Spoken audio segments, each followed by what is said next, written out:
Word meanings कर चुके हैं, रीडिंग कर चुके हैं उसकी और ट्रांसलेशन कर चुके हैं। आज हम देखते हैं हमारे चैप्टर में उसकी एक्सप्लेनेशन देखते हैं कि उसके अंदर डिटेल में और क्या क्या चीज़ें हैं।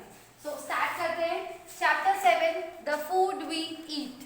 सो फर्स्ट टेस्टिंग फूड। जैसे कि हम लोग जानते हैं हम लोग डेली जो है बहुत अलग अलग खाना खाते हैं, बहुत वैरायटी का फूड खाते हैं, ठीक है। और हर एक जो हमारे खाने का टेस्ट है वो सेम नहीं होता है। तो हमारी जो टंग होती है, जो हमने लास्ट ईयर भी पढ़ा था अपनी बुक के अंदर, जो हमारी टंग होती है उसके अंदर सेंसरी ऑर्गन्स होते हैं जो हेल्प करते हैं ये पता लगाने में कि हमारे जो फूड है उसका टेस्ट कैसा है।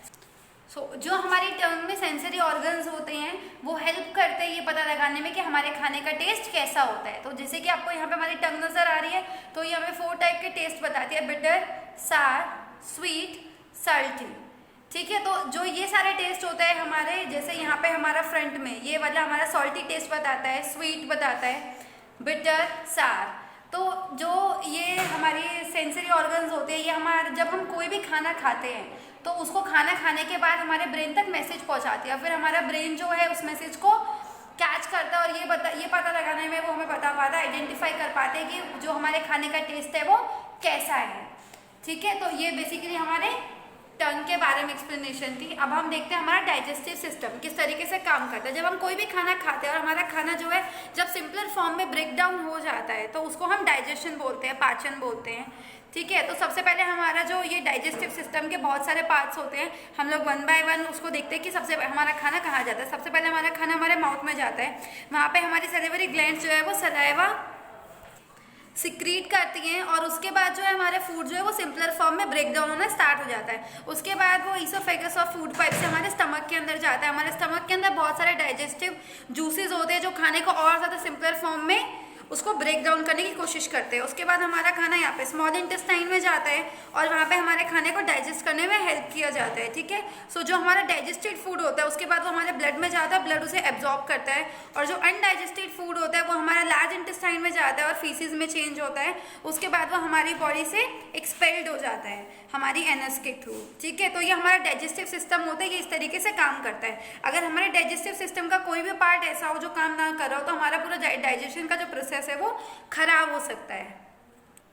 So now different food habits. तो आप लोगों को पता है जैसे हर इंसान को जो है अलग अलग टाइप का खाना पसंद है और हर जगह के लोगों के अलग अलग खाने की पसंद होती है। तो people from different places eat different kinds of food. हर जगह के लोग जो है अलग अलग तरीके का खाना खाना पसंद करते हैं।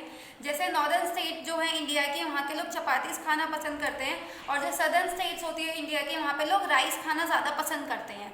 सो ये किस चीज़ पर डिपेंड करता है, हमारा अवेलेबिलिटी ऑफ फूड पर डिपेंड करता है कि किस टाइप का फूड जो है आपके रीजन में अवेलेबल है। क्लाइमेट ऑफ द प्लेस का क्लाइमेट कैसे है उस पर डिपेंड करता है, और लोगों के पर्सनल लाइक्स और डिसलाइक्स पर डिपेंड करता है कि वो किस तरीके का खाना खाना चाहते हैं या फिर नहीं खाना चाहते हैं। जैसे आप जानते हैं पंजाब में सरसों का साग, मक्के की रोटी, लस्सी पराठा, ये सारी चीज़ें बहुत ज़्यादा फेमस है। राजस्थान दाल बाटी, बाजरा, पल्सेस, ये फेमस है। गुजरात ढोकला, थेपला, खांडवी। तमिलनाडु इडली, डोसा, सांभर। महाराष्ट्र वड़ा पाव, भाखरी। तो ये सारी हमारी कुछ इंडिया के स्टेट्स हैं जिसमें अलग अलग तरीके का खाना फेमस है। तो ऐसे ही जो और भी स्टेट्स हैं वहाँ पे भी लोगों को बहुत अलग अलग तरीके के खाने पसंद है और वहाँ पे अलग अलग तरीके का खाना फेमस है।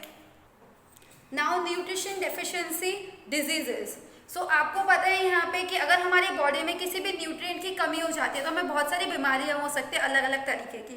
सो अभी हम जो देखेंगे वो किसी एक पर्टिकुलर विटामिन की वजह से या किसी एक पर्टिकुलर न्यूट्रिएंट की वजह से हमें कौन सी बीमारी हो सकती है और उससे हम किस तरीके खुद को प्रिवेंट कर सकते हैं, वो वाली चीज़ें हम चेक करेंगे।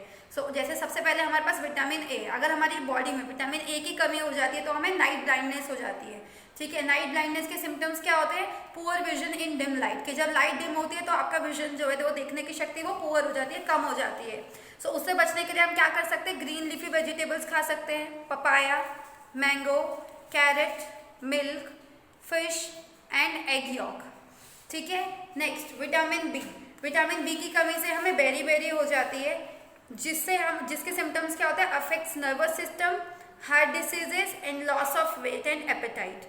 और इससे बचने के लिए हम क्या कर सकते हैं? Green leafy vegetables, papaya, cereals, carrot, milk, fish and meat. Vitamin C की कमी से हमें स्कर्वी वाली एक बीमारी है वो हो जाती है, bleeding and swelling of gums, unpolished rice, peas, meat, cereals, milk and green vegetables. Vitamin D की कमी से हमें रिकेट्स जो एक हमारी डिसीज होती है वो हो जाती है, bones become soft and bend, हमारी जो बोन्स है वो बेंड हो जाती है और सॉफ्ट हो जाती है। Citrus fruits, tomato, spinach, sprouted grains and pulses. Calcium, so calcium की कमी से बोन एंड टूथ डिके होता है, weak bones, tooth decay. Milk, cheese, fish and eggs.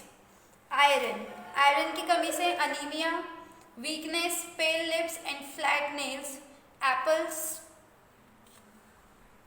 Spinach, banana, pulses, egg yolk and guava. Iodine, goiter, swelling up of the thyroid gland, iodized salt, seafood. Protein, kwashiorkor, large belly, weakness. Protein rich food such as pulses, dal, egg yolk, lean meat, sprouted grains. सो अभी आपने देखा, हमने इतने सारे nutrients का देखा कि हमें कौन कौन सी बीमारी हो जाती है, उनके क्या क्या सिम्टम्स होते हैं और हम उनसे बचने के लिए हम कौन कौन से तरीके का फूड खा सकते हैं। सो अभी हमने अपने चैप्टर में क्या क्या चीज़ें देखी, हमने अपनी टंग के बारे में एक बार रिपीट किया जो हमने लास्ट ईयर भी पढ़ा था कि कौन कौन से टाइप के टेस्ट हम लोग उसमें कर सकते हैं, डाइजेस्टिव सिस्टम के बारे में पढ़ा, डिफरेंट फूड हैबिट्स के बारे में पढ़ा और अलग अलग डिसीजेस के बारे में देखा कि हमें किस किस न्यूट्रिएंट की कमी से कौन कौन सी डिसीजेज होती हैं। Thank you.